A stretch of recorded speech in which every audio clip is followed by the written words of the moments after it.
Hunt, go. Alright, now, the lesson in fried bolognas. Once again, you can go buy yourself bologna that's pre-packaged, very thin sliced. They cook it on a grill, it curls up in the middle, just like your grandma used to do and your mom used to do for you.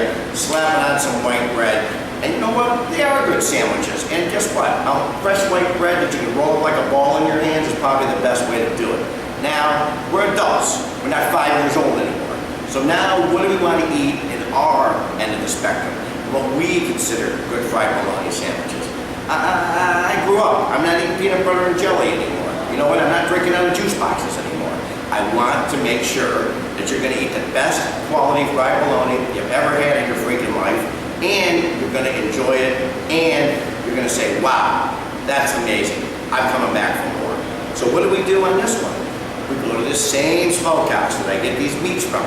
And so you understand in my philosophy, I bought meat basically in my normal business, which is food services, charging a good high prices at stadiums all around the country, to sit back and realize where the best of the best is made.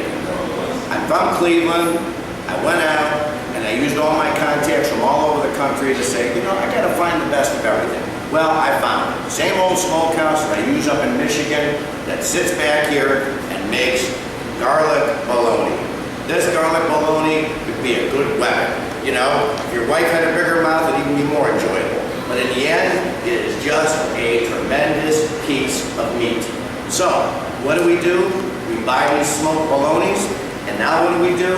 Instead of little small pieces that curl up, and by the end, if it's supposed to be quarter pound, you know, by the time you get it, it's shrunk down to maybe, you know, 2-3 ounces less. We go ahead and we buy them as nice, simple, and we slice our own pieces individual, like a piece of steak, one piece of bologna. I got nowhere to put this now. Anyway, so after we do that, and we go ahead and we cut the sliced piece of meat, we then go ahead and we grill it. Once we've grilled it, what do you get? A great piece that has not lost any of its shape, has not curled up, sticks out of both sides of the bun.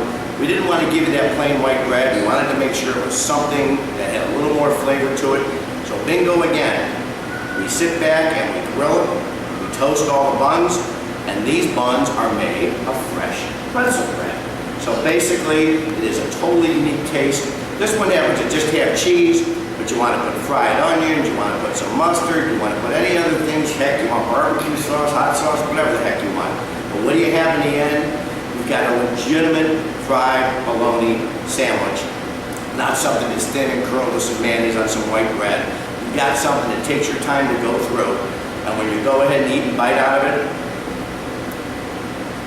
it's a meal. Being a meal, the best meal you ever have, and you can't even understand what I'm saying right now, in your entire life.